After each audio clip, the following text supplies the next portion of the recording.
live. We're live, finally. Here we are, live and in person, Friday night, Faz Radio. After a lot of technical issues, and a suggestion from Mr. Titan. He wants to see my card catalog here behind us. He thinks that looks cool. It looks epically cool. Another one, right. So you told me before, but for the viewers out there who are looking at those, that's like not plywood, is it? No, those were made in probably the 1950s or 60s. Do you know what kind of wood they are? Cherry. It looks like cherry and oak. Birch, I think. Birch. Ooh. I don't know if that's the coolest, most rare material. I can tell you it doesn't stain very well because I have a third one actually over there that I stained, and the drawers are all made of slightly different wood, so they all stain differently. Anyway, so yes, these are actual library card catalogs. They hold my Magic the Gathering collection. Very cool. I like it. Those are authentic. I'll bet you it'd be near impossible to find those nowadays. Well, you know, I found them on Craigslist in Oregon. So basically, they're all from the University of Oregon, and they're all the same brand, which is nice because I can swap parts between them. And well, with the rise of the internet the last few years, they don't need books anymore.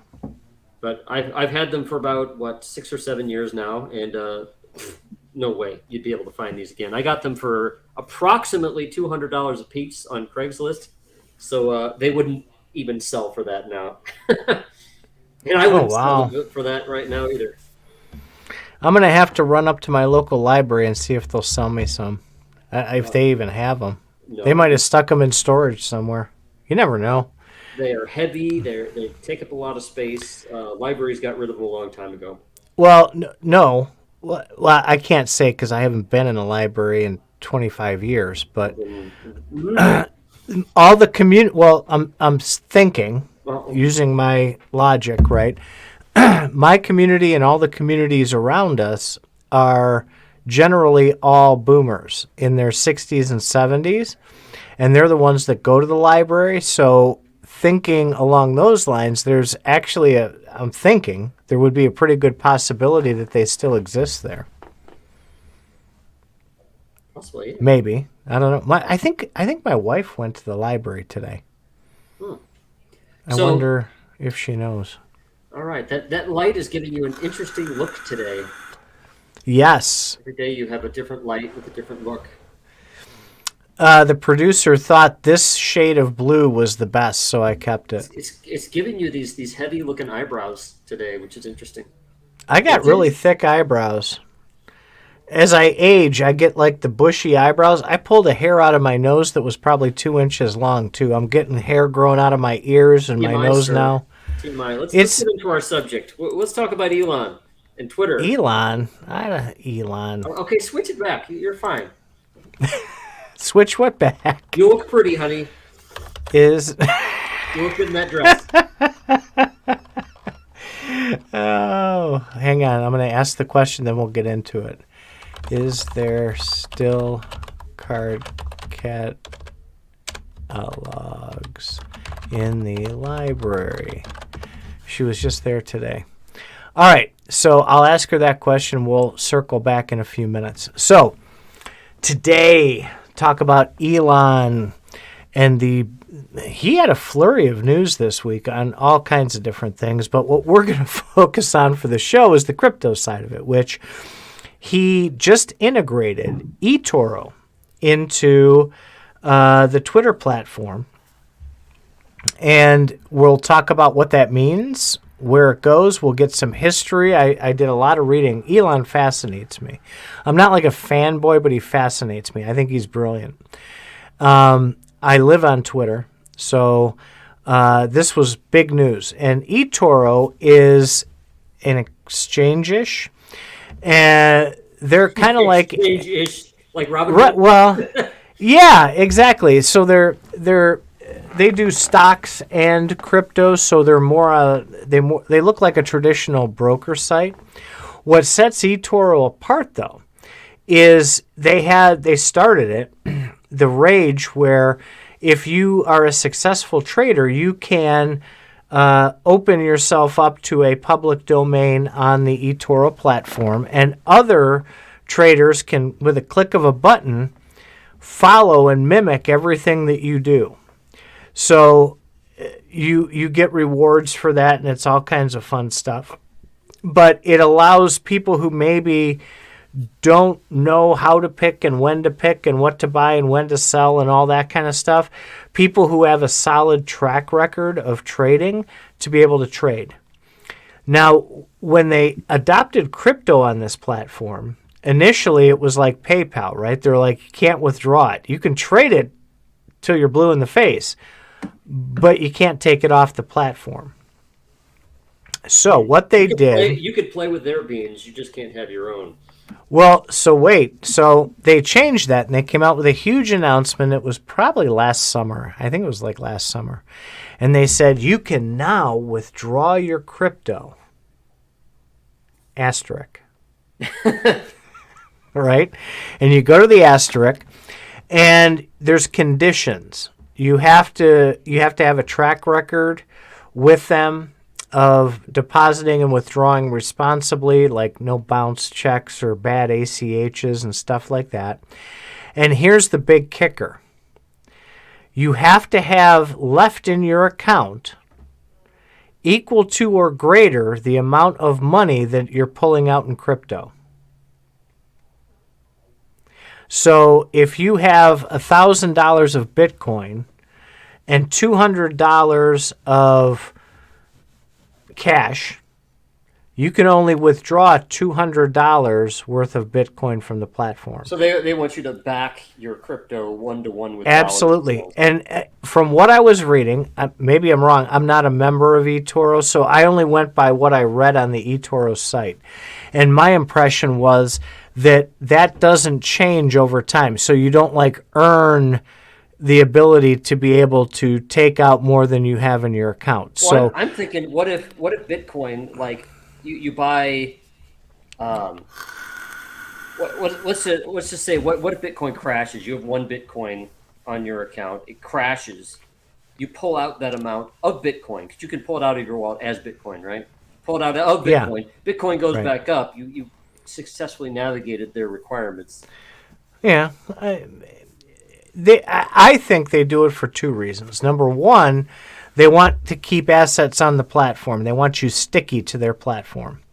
Number two, what that tells me is that they're probably making sure they actually have the assets, because they're also a securities platform, that they have the assets to give you, and they're not floating like Coinbase, and like that's how FTX got busted too. They were giving you... They might just be following securities rules. Right. But also FTX got busted for that. They were issuing paper Bitcoin to people. And they're probably trying to avoid that as well. So this is curious, because Elon, by doing this, is keeping crypto in the public eye, while the U.S. government at the same time is clamping down harder and harder on crypto. It's probably why he chose eToro. They're probably, in his eyes at least, the most compliant. And they're also a dual registered entity for crypto and stocks. They're primarily stocks, don't get me wrong, right? This isn't like a crypto exchange that offers stocks. This is a stock platform that offers crypto. And they only have like 6 cryptos on there. They have like Bitcoin, Ethereum, Litecoin, Bitcoin Cash. I mean, like the stupid ones that you would never touch anyway. But it's probably hard for them to get those listed because of the securities thing. It's probably only anything with proof of work, and it's most likely stuff that's like the major pieces. The only reason ETH made the cut was because of how popular it is my guess. I don't work for eToro, so I don't know. But that's kind of big. So you can put a $ in front of any stock or crypto now. And this was supposed to go on Thursday. You're not allowed to do that, Madam Producer. The $ and a symbol will give you a chart, and they're integrating it in. So with eToro, you can just push the button and buy or sell if that's what you want to do at that point. So he's giving you the ability to do some light, I guess, trading on the Twitter platform. That's me, sir. Stop talking to the producer in the chat. Oh, that's why I put my glasses on. I couldn't see. I figured she's usually the only one that talks about that, and you're not allowed to do that, Faz, because you told me that yesterday. Still gonna happen. I'm not gonna do a hard stop. I'm like, wait a minute, what? So let's go a little bit now. See, Faz, I would be way more like you. But the problem is that my health insurance won't cover the surgeries that I would need. Lobotomy and penis reduction would come straight out of pocket, and we're not gonna have the cash for that. TMI, sir. Okay. So let's talk a little about Elon, right? So something else really, really telling happened. He basically got rid of Twitter.com, the business. Yeah, he's renamed it X Corp. No, he didn't rename it X Corp. He absorbed it. He already had X Corp. Yeah. And he used two of his shell companies to purchase, on paper, you know how that works, Twitter, and folded it right into X. So for those of you curious about X was Elon's first company. It was supposed to be PayPal, and it turned into PayPal. He left, and the guy who took over offered him back, because Elon begged for it, the X.com domain. And Elon was just ecstatic because he had this vision of what he wanted X to be, and he wanted it to be an all-in-one platform where you could get your news, you could get your banking, you could get your maps, you could get, basically like you could make a whole operating system out of this. You mean like WeChat? Because he's been talking about WeChat. It's exactly like WeChat. WeChat has over 1 billion users worldwide. It's primarily in China. And you can do everything on WeChat. You can text, you can video. Every app that you have on your iPhone, WeChat does inside its app. Banking app, payment apps, everything. So, the purchase of Twitter, and he was quoted in one of his tweets as saying, this doesn't solve that problem by any means, but the acquisition of Twitter probably sped up me being able to do what I want to do about 3 to 5 years faster. So having this platform set up and then just integrating the parts into it will be far easier than starting a platform from scratch. So the ultimate goal here is to get WeChat-ish with Twitter. And he's continuing to push that narrative, and this eToro piece is the first part of that. It would not surprise me to see in the next year or two having banking services integrated, having payments integrated. I'm guessing he'll probably start with fiat payments first, but that is probably what's coming next. Now, what's funny is his desire to make a WeChat-like situation is going to invite more government introspection and regulation, not less. And WeChat, just for you kids at home, basically is China's way to rule the world. They basically run it. It's basically everything in China. And so they spy on all their people. They control everything with their people. And Twitter doing something like WeChat would scare the shit out of the US government because they would have such introspection in people's lives, just like Facebook, but more. And so the government would be very keen to stick their hard regulation penis into it. So, so you have this. I was talking about this last night as well. Did you happen to see any of the other Twitter news this week or no? Probably not.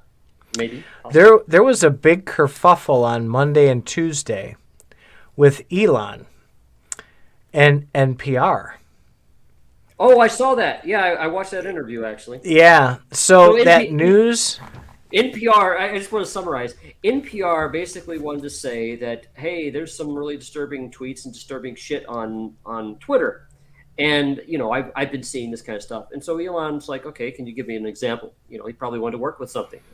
No, that's not what I'm talking about. But this is okay, also... one that I saw the other day. Yeah. And he's like, can you give me an example? And the interviewer was like, well, see, I don't really have an example. He's like, well, then how can you make that charge? He's like, well, I used to see that stuff on my Twitter. It's like, okay, you used to, but you don't right now, so you don't know if it's changed. How did you see this on Twitter? And then the guy's like, well, it's when I used to look. And he's like, yeah, but you're talking about now versus before. Did you look on somebody else's Twitter? He's trying to get a beat on it. And this guy's like, okay, look, we're just wasting time. Twitter is becoming more offensive and stuff like that. And, you have a lot of people trying, that to me is the press trying to go after Twitter, trying to kind of use, I don't know, just everyday analogies to go after Twitter, but they didn't have anything. So what's your story? What did you? Yeah, well, that was the BBC that did that, and it got worse because the BBC tried to broadcast the highlights, making BBC look good, and got rid of all the Elon burns he did. Mm-hmm. Elon, oh by the way, streamed it live, and people recorded it. So they tried to shake one up on him, and he trumped him on that one. So BBC, he was going after BBC for their COVID messaging or something as well. He's like, hey, yeah, he's really going hard after that. Wait. So they were going after, the interviewer was going after Elon, saying, hey, you stopped with your COVID messaging and stuff like that. You're no longer having these disclaimers. And Elon's like, well, what's the BBC doing? Because it's a BBC interviewer. And the guy's like, well, I can't really comment on what the BBC does. It's like, well, the point is the BBC isn't doing it either. And so, there's it seems like, I don't know, that interview, and I'm actually, I won't go into my thoughts on COVID, but the whole point is, my thoughts on the press is, it seems that the press were really trying to kind of guide or push a certain kind of narrative. Yeah, that's the show we did last night was media and their influence, and that's where all this came up. And that's what they're doing with crypto. Well, okay, so that was the BBC one. And he's going to be interviewing on all the news stations. He's going far right, far left, slightly right, and he's going to show the difference between all those. But the story I'm talking about is with NPR. And what he did is he slapped a little tag on the NPR Twitter account that said government-sponsored news agency. And so they got furious. Oh, yeah. Right? Yeah. They said that they're going to stop posting on that account. And they said they were quitting, and he said, yeah, fine, do that. And they tried to come back and said, well, we're not government funded. And he posted a screenshot of their homepage that said government funding is essential to the success of NPR. He said, so you are government. He goes, you can give up the money and I'll take the tag off of your account. It's real simple. It's one or the other. Because he's cracking down on sponsorship too, right? If you are sponsored by anybody, okay, receiving money for anything, and you make a post that references in any way that sponsor, whether you call them out by name or whatever, you have to have the sponsor tag on there. And he's getting really, really tight on all this stuff, so he started slapping the news agencies if they're funded with the government, right? So they got really mad, and then PBS comes up and goes, well, we're going to leave too. And he said, fine. And while we're at it, I'm going to go ahead and put a government-funded tag on yours too, because you take government funding. He doesn't give a rat's ass. And the media is shook because of this, because they're like, oh, he'll bend over, he'll change, and he's like, what he's really double fingers right there. He knows that he has a very visible platform, which is Twitter, and he's actually flexing his muscles. That's what Elon's doing. He has the muscles. He might as well flex them. He doesn't want to burn out. He doesn't want to fade away. He wants to burn out. So if that's the case, then that's the way to do it. That's the way to get control. And I have a feeling that as he's burning out, he's going to be burning them out too. He's taking it seriously, right? He's not like fooling around with this. If he's just labeling, he wants things labeled the way that they are. And he's not going to compromise on that. If you take government money, you're government affiliated. And he's going to post that so that people can, when they go there, they can say, well, are they biased? Mm-hmm.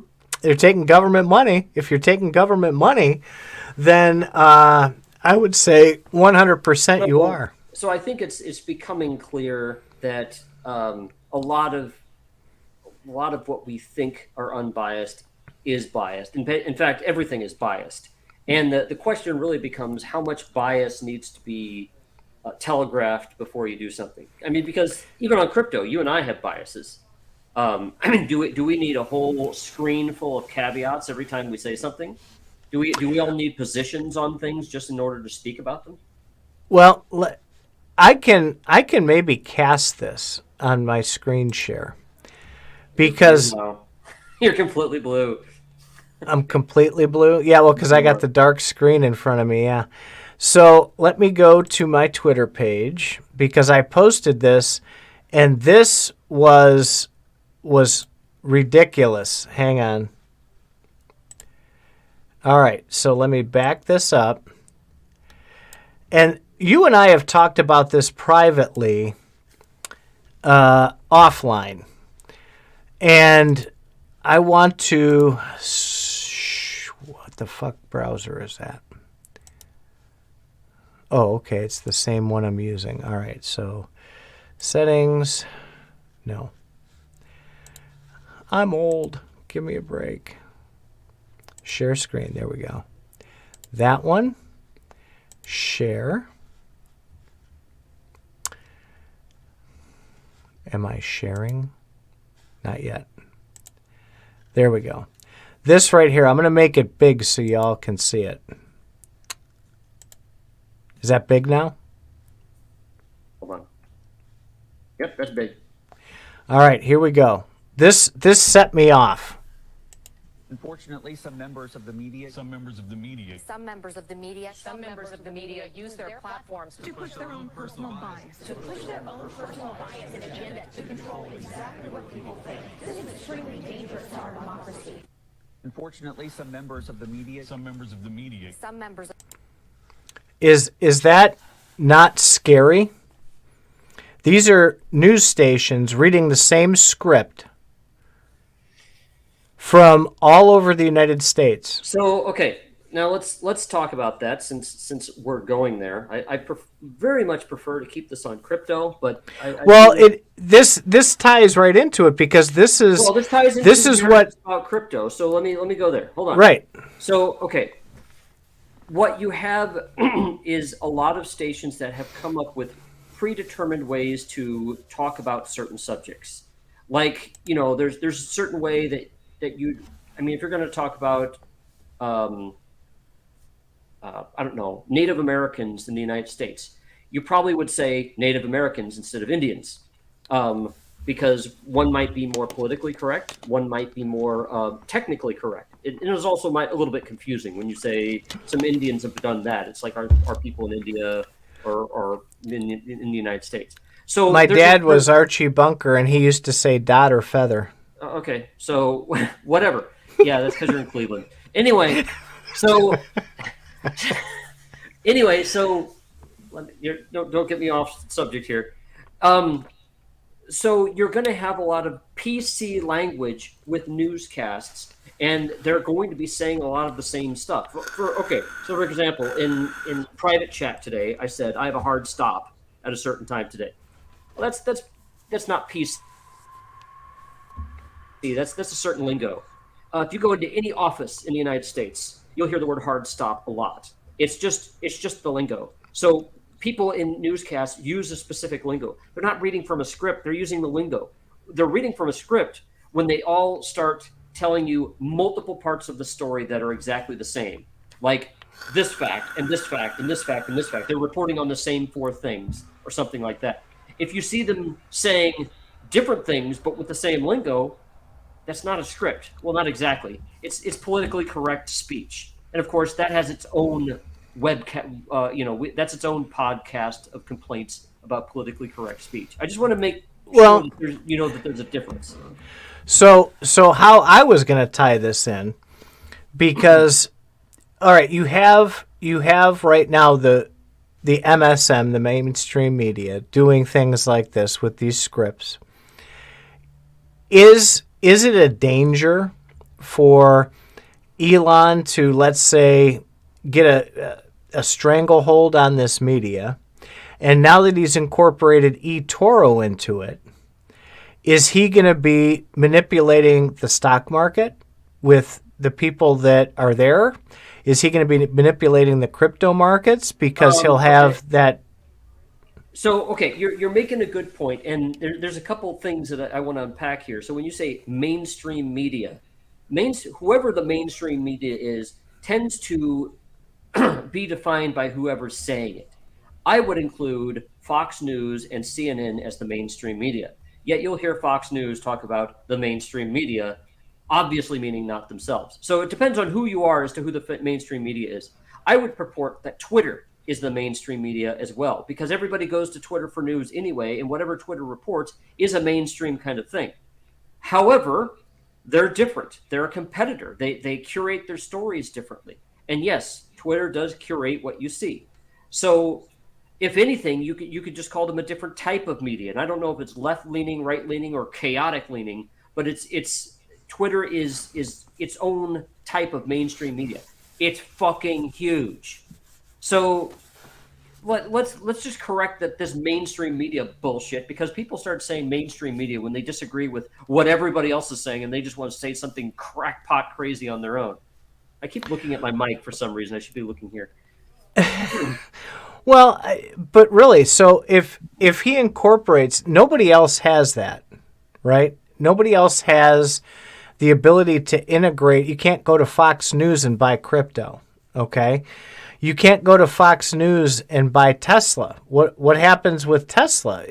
Would that be manipulation on his own stock if he promoted that more than others? How would they know? So you can do that on Facebook and Amazon. You can buy things. So there you go. In fact, that's what's scaring the fuck out of the U.S. government is Facebook. You can buy things. And, it's a social media thing. Actually, I'm not sure if that's quite. I think there's a way to buy things. But Amazon is something that's starting to make it to where you can buy things and they have other things. They have a whole music company and they have a ton of services. They have storage services and you name it. They're competing with Microsoft on a lot of things. They're competing with Google on a lot of things. And they have their own store and they have their own payments and their own credit cards. So yeah, these things are all coming up and they're all intermixing. And for some reason, people are trying to draw a line between and say, well, this mainstream media is different than this mainstream media, and we're different. Bullshit, you're not. Okay, so we can call it network TV. How about that? Network TV is even worse. That's even more centralized. Now, the elephant in the room is that the U.S. government is regulating all the media. They, if Twitter started broadcasting stuff that the U.S. government didn't like, they could stop Twitter from doing that. Now, Twitter's owned by a very rich person, so Twitter could at least drag it out for a long period of time, but the U.S. government can still regulate it. The U.S. government did that with Google. We all thought that Google was all independent and free and open and all that shit. Remember their original motto, "Don't be evil"? They stopped with that motto after a while. They don't have that motto anymore. Oh, they do. But again, you brought it up a little bit earlier, and I've been screaming it for the last 12 months. It's all about perspective. So the perspective that they have of evil is completely different than the perception somebody else has as evil. And don't go all Anakin on us here. No, I do. And perception is everything. They removed "Don't be evil" in 2014. That motto is gone. No, I'm saying they still believe that, I think. They don't think what they do is wrong. I don't even think the original people who started Google are actually controlling the company anymore. They made a Sergey and what's his other name? I know Sergey Brin. Yeah, There's another one too. They changed Google to Alphabet. Now Alphabet owns a bunch of small companies. And so I don't think that they're as involved. I think they're like the equivalent of executive producers now. They're not running Google as much as you might think. Well, they saw what happened with Microsoft. Yeah, they saw what happened with Microsoft when they forced them to break up because of the monopoly. Wait, nobody forced Microsoft to break up? The EU did. EU forced Microsoft to break up? I wasn't aware of that. This was 15 years ago, man. Are you talking about the court case in 2001 where the U.S. government tried to break up Microsoft into smaller companies? That failed. Yes. It didn't fail because they ended up breaking off some of it. I think they want to have the ability to be fluid, and if one aspect of it goes down, they don't have to take everything down. I think give it the appearance. You think you're going to have to find something more? Yeah, I'm not going to go search the internet right here. Broken up by anyone. There was a second antitrust suit that I'm remembering, and I don't know, maybe I'm remembering wrong, but I thought they forced them to unpackage. They had to unpackage Internet Explorer because of it. They couldn't force you to use Internet Explorer anymore. Okay, well that wouldn't be a breakup of the company. That would be modifying their products. Well, whatever, but they had to break into separate entities, and they had to follow rules. Like it was almost impossible to download another browser onto a Microsoft system. Okay. They made it too difficult, so they had to ease up on that. My understanding is that was the case in 2000, where the company wasn't broken up, but the judge in the United States said you've got to make it so that they're not forced to use the browser. I think that was the only thing that happened. I want to say they were forced to separate entities, but okay, maybe that was what they wanted and they never got it, but I remember that distinctly because that was a big deal back then. Anyway, let's pull this back to crypto. Now you probably had a point here with this diversion, I think. So that does create a problem because we know he is a Doge fan. Loves Dogecoin, right? 18 million. I don't even think he has a lot of Doge. 18 million new Doge. Well, he does because he had posted that he bought all of his kids and he has like 20 of them. Doge miners. He set them all up with Doge miners. He tweeted that out at some point. So what's funny is Doge is printed up every day. It's not even like Bitcoin. I mean, Doge is increasing. It's inflationary. So I'm wondering why that gets all the pump, but not Bitcoin. I don't know, because Elon said so. If Elon suddenly liked Litecoin, shows human nature right there. People want to be told what to do. They want to be told what to say or to think. And hey, if Elon's getting Doge, well, then we should all get Doge, right? Well, that's what we do here, right? We talk to the people who are crazy enough to listen to us on here with our musings, right? I ain't telling people shit. I'm just. This is my opinion. Two idiots with a microphone. Maybe I'll get famous to one day. People say, "Well, Faz does it," and you know what I'm going to say? You're a fucking sheep if you do that because Faz said it. What the fuck's wrong with you? So there. So I'm the first one to say, "Don't do what Faz says." Yeah, don't ever. Don't do what this guy says either. He's more full of shit than me. No. Oh, no. No. So, what do you never answered the question. Do you think that does create a potential conflict of interest with him kind of cornering this market of the markets? So, okay. It depends. Depends what you mean by conflict of interest. When something is not regulated, that seems to be okay when people take risks, and then when it gets regulated, then it becomes a conflict of interest because it's defined. When it's unregulated, conflicts of interests tend to be amorphous. It's like, well, I say that this is a conflict of interest. No, I say that this is. So until it's regulated, that's kind of a hard argument to make. It's the regulators that decide what conflict of interest means. But I mean, technically, everything is a fucking conflict of interest. Us talking about crypto and owning crypto is a conflict of interest if you really want to think about it. Because if we talk about crypto, if we have a show about crypto, isn't our crypto going to possibly go up because we're making it more, known about? Well, we're still talking about crypto. We're pumping our own goods. Well, to a point. Get over your conflict of interest before you start accusing Elon of one. It's just an unregulated stuff that he's probably going after. I haven't accused him of anything. I asked you, do you think? Because you tend don't do it yet. Yeah, you've gotten into some pretty good discussions in the past on where those lines are, and so I was just kind of curious if you thought that crossed a line. Well, okay, the problem when we start talking about lines is again, who defines the lines? Because there's things you can cross a line interpersonally that you would not be crossing in a business setting, and so it just depends on the situation. I mean, if I beat you out on a purchase because I know you personally, I might be known as a dick because I didn't tell you about it previously. But in the business world, that's fine. The problem is when you start navigating one world with the lines of another, that's the real problem. And that's what I think people are having a problem with Elon, because it's like, hey, we get in trouble for doing that. Why don't you? It's like, well, this is crypto. This is Doge. But if you're talking about what China does, what China's doing with their, what's that called? WeChat? What China's doing, I'd say, is this a line that Amazon is not crossing? Is this a line that Google is not crossing, or even Netflix? I mean, a lot of these companies out there that are trying to own.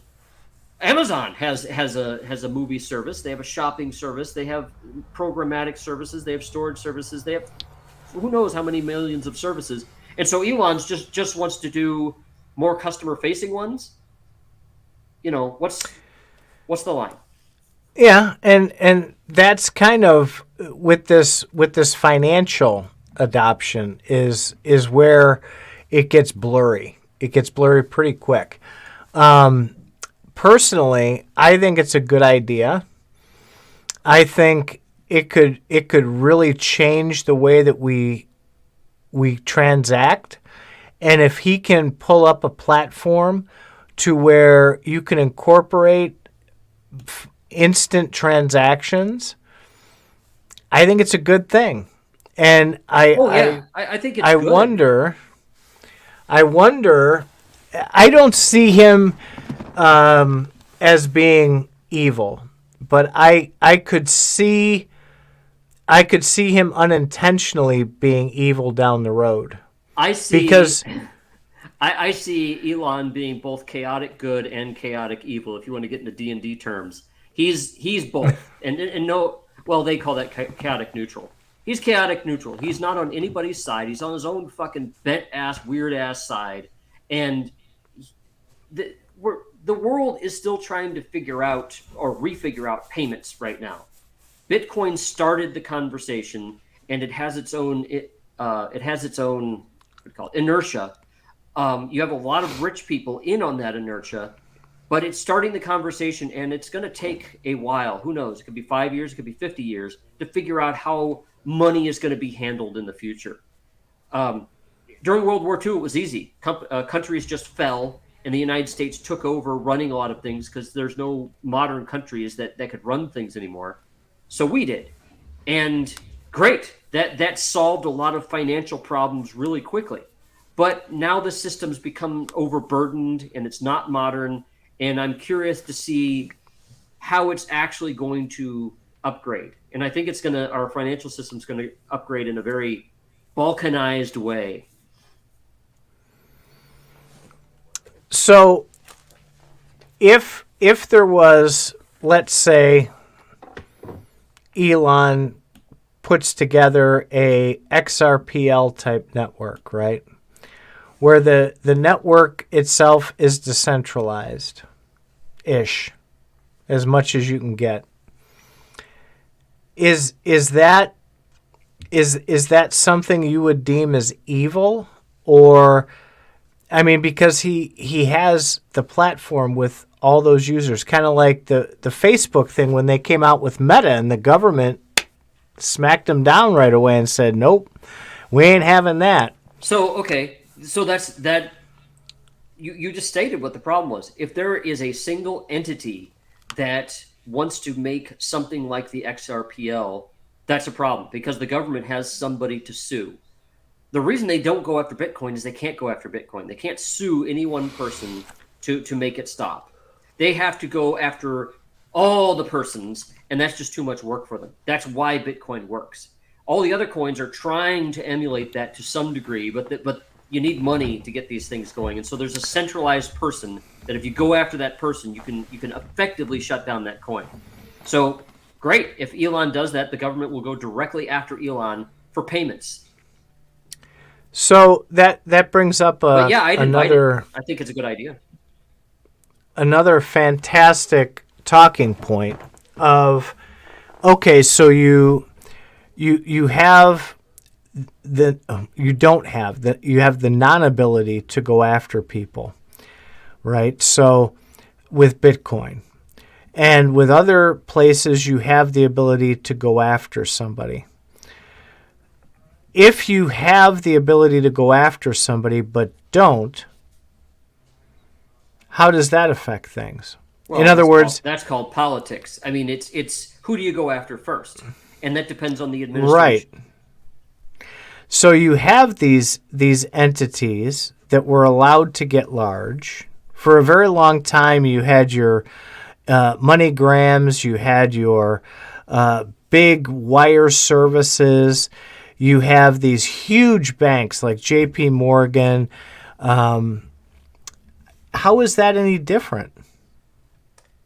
Well, they were obviously allowed to get large because they worked within the old system, and it works. Western Union has been around for what, over 100 years? MoneyGram, I would think, is a similar structure as Western Union. There's some interesting YouTube videos about how Western Union is set up, by the way, and how they actually transfer money, what it means, and how it actually works, which is unfortunately sad and surprising. They also lose your money too, and I mean, it could take weeks and weeks to resolve that shit. But whatever the case is, yeah, they were flourishing with the old system. We have a new system coming up right now with crypto, and the old system is fighting against it. And the old system has the government on their side. The government has their fingers in the old system. They can get all their taxes out. They can control the old system, like during COVID. So what happened during COVID? And for better or for worse, we're not going to talk about this. For better or for worse, the government shut down a lot of the country. Well, financially, that meant, oh shit, liquidity's drying up. Where's the money going to come from? The government says, nah, I got your back. We'll just print up extra money. So they printed up extra money. Well, they are controlling the banks in such that they can control how many loans that they can have. They can absorb their debt. They can adjust the rules on the fly with how banks work. Okay, they can't do that with crypto. They want to do that with crypto, but what they're going to have to do is regulate it on the last mile kind of direction. They have to regulate it like each individual person. So maybe 20 years from now, you're going to get dinged for every bad transaction that you make instead of your bank. I do think that you're going to need AI just to keep up with all the fucking rules that they're going to make. Well, it could be. I think if he builds this platform starting with the financials, I think he can turn it into whatever he wants at that point. And he could eclipse. He could fill all the holes that the current system has right now. And I'm wondering how far he's going to be allowed to go with that. And I'm really looking forward to it, especially if he can get instant payments, even using that XRP model where it's just doing everything in the background and dollars turn into XRP that turn into dollars on the other side, or so Bitcoin is the rails or Lightning Network or whatever. He's gonna get the most success, in my opinion, if right now he works with systems that are currently in place, like eToro. Once eToro gets going, then he could spend years making his own system to replace eToro. And I think he would, if he's going to come up with a payment system, he's going to pick some sort of coin, let's just say XRP. He's going to pick some sort of coin that already has something in place. And then after a while, he is going to want to control things to the advantage, so his company can have an advantage. So Twitter can have an advantage, or X Corporation can have an advantage. That makes sense. That's why he likes Doge. It has no cap. It can be that intermediary token that facilitates the transactions. Maybe that's why. It depends on, that's a whole conversation of itself. It not having a cap, in my opinion, is not an advantage to Elon. The U.S. dollar not having a cap is an advantage to the United States because the United States can pick how often they print the dollar. And remember, other countries besides the United States are actually using the dollar as their primary currency. And so when they print more dollars, it's not only a tax on us, but it's a tax on other countries too. So the U.S. government is actually taking money from other people when they print more dollars. You can't do that with Doge. He can't speed up the printing of Doge unless he's found a way to manipulate Doge in a way that I'm unaware of. He doesn't have control over that. Well, that's debatable whether he manipulates Doge or not, right? I mean, would Doge be where it is now if he hadn't jumped on the bandwagon? Possibly, yes, because Doge was there long before he came into it. Yeah, but it wasn't talked about in everyday conversations. Yeah, it was. That's how it got the fucking name, Doge. No, Elon came in late to that thing. Sorry. Well, it was late, but it pumped when he jumped on there. There's no doubt about that. He's the latest thing that pumped Doge, but Doge had a heyday many times long before he came along. He's just keeping it going. Great. He found something to glom onto. He probably was entertained by it. You know, he said himself that he is encouraging his kids. This kind of shows his position a little bit. He's encouraged his kids to speculate on Doge. Well, that must be nice that they actually have the money to be able to speculate on Doge. Most Americans don't. So, you know, he's like, oh, yeah, we have fun. My son put $10,000 in it. Yeah, whose son has $10,000 to just blow on Doge? Well, boy, that's a nice position you have there. Your son has $10,000 to blow on Doge? When the market's normal, he has about that in his wallet. Okay. What percentage of Americans have 10-year-olds that have $10,000 to spend on Doge? I mean, it's again, we can go through this. Most people don't have that money. Just telling me that your kid does, that's not an example of most people. No, but those who you don't even need to see the Doge. The Doge just facilitates it. That's like that token AMP I was talking about a little over a year ago. The entire function of that token is to facilitate the transfer of money, and that's its sole purpose. It does nothing else. I like that concept. That could be It just hit me when you made your point. That could be why he likes it so much. It's like the dollar because it has no limit on it. There's plenty of it to go around, and it can be used to facilitate any financial transactions that he has. All right, I'm lagging here a little bit, I think. Okay. We should probably wrap up. We're getting a little long in the tooth here. Well, I think we brought up the kind of things that are important to pay attention to with Elon working with eToro. Basically, you pointed out the fact that he's trying to create this new fucking what do you call it, hegemony, or he wants to be another Amazon and Google, in my opinion, and wants payments to be part of it. And he wants to go the WeChat direction, which is to own everything. WeChat, in my opinion, is more of the Facebook world, takeover kind of view than the Google. But Google has a lot of power right now. So okay, so the implications of eToro is I think that's a baby step to his WeChat plans. It is. He said it's not going to, make the big difference. It's just going to speed it up by 3 to 5 years. So he has a long-term plan. It's going to make it okay too. You've got to get everybody at least more familiar with crypto and more familiar with an alternate payment service before you start rolling one out. And so I think that's one of the reasons why he's into Doge, because he has plans for, hey, let's talk more about crypto. I'm not sure if he's able to manipulate Doge as much as you seem to think, but I think that if he gets into crypto, he can make a lot of money with it. He can make a lot of crypto with Doge. Well, he can. And I'm sure he's got a big portfolio of it, too. He just won't say anything. Should he? Hell no. All right. So yeah, that's what I think we went over. And I like I want to keep. I think there's a lot more to actually talk about with this subject going forward with Elon's plans. I think he's still coming up with this stuff on the fly. I don't think that this is as well thought out as one might think. I think he's just had ideas over the last year or so, personally. No, he's been planning this since X. He didn't exist back then, and it was supposed to be PayPal. That was the whole beginning of everything. He sold PayPal to make himself richer, and I thought he got out of PayPal because he was getting pissed off with the whole thing. Well, it wasn't going the direction he thought it should go. So that's what he's going to do with crypto until things don't go the direction he wants them to go. He has far more influence in his life right now to shape things than he did when he was 24 years old trying to start PayPal. So he didn't leave on his own. He was forced out. I just googled it.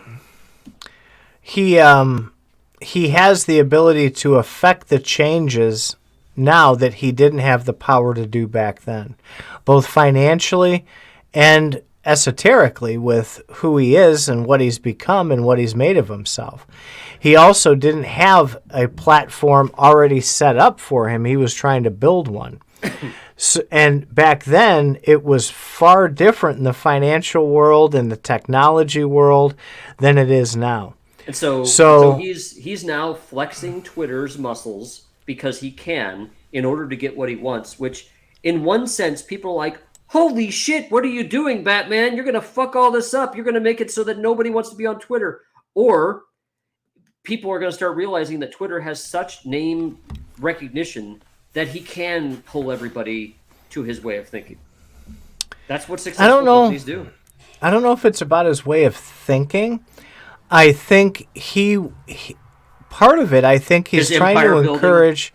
He's trying to encourage people to think for themselves and get out on their own, which is why he's loosened up the rules, which is why he's open sourcing things. I think ideally he is, but remember that the person that tracked his aircraft on Twitter, he got shut down after Elon himself said he was encouraged to do that. Elon is fine for people thinking for themselves until someone thinking for themselves bothers him. Oh, so I've got one more cool crypto thing. Now that you said that, it reminded me. Did you know that Satoshi only showed up one time with a ping for his location? Oh, really? I know that my understanding was that it was thought that he was either on the East Coast of the United States or in the UK. Right. So he did a very good job of hiding his location. He only pinged once. And where was that? The Van Nuys Airport in California. So he moved around a lot. Wait. Guess whose plane was at Van Nuys Airport that same day? Elon Musk's? Elon Musk's. Well, there's a huge conspiracy building around that. That's too small of a sample size. It is. No, I'm not asserting that, but I just watched that video. I think it was last Sunday night, and I was like, "Ooh, that's actually kind of interesting," because they were already bringing out rumors about. I mean, that. Elon is a fairly smart guy. I'm not sure that Elon. Well, and there's a bunch of things because he was forced out of his company, out of PayPal in like 2000. This guy Satoshi had a lot of time on his hands and wrote a lot of code, and you could do some easy correlation with how available Elon Musk was during that period of time and what he was doing. If he was running one company or two companies, no. Sorry, he's not going to have the time to be coding all day long. No, he did code. But that is the assumption. That's following the assumption that Satoshi was more than one person. That's what this video was about. You know, the government said they met with the Satoshi 4 and they know who he is. I think that's bullshit, personally. Well, see, yeah, there's both government misinformation there, I think, and two, somebody else like Craig Wright could have been posing as Satoshi also. So my take on this whole thing, funny how you say an airplane and it sparked that, but my take on that is I think Satoshi had a lot more help than even is known now. And it could be with this Elon thing, because we're tying in Elon, crypto, and all this stuff together. I think Satoshi would have been smart enough to find someone like Elon to meet. Maybe they just met at that airport or in the general vicinity of Van Nuys, California, so that Satoshi could pick his brain I get about a sense. some ideas. So remember that Satoshi was flourishing in the cypherpunk arena, where basically you just had a bunch of individuals that were doing crypto coding. Everybody was in that arena was generally individuals. You didn't have famous people, and even back then, Elon Musk was semi-famous. I'd have a hard time believing that a cypherpunk would go to Elon Musk to tap his brain on anything. Now he was developing a payment platform. That's what Satoshi was developing. I could see it being the other way around. I could see Elon Musk following the cypherpunk movement and then offering things to Satoshi. I could see that. Oh, that could be it too. Maybe that ties in somehow. Because I mean, remember, okay, if I'm making a new coin right now, if I'm making a new coin 10 years ago, who the fuck do I reach out to? I don't know. But if I'm making a coin and I make it known on the cypherpunk community, then people know at least to reach out to me. So I think if that conspiracy theory has any legs, Elon would have sought out Satoshi. Maybe. And on that, yeah, go ahead, push the button. We're gonna leave this one hanging. I want to see if we could talk about this kind of subject more often in the future. But I'm going to abruptly end things because we have a hard stop. I would say in 30 seconds, but I could just go back on that and do it like right now.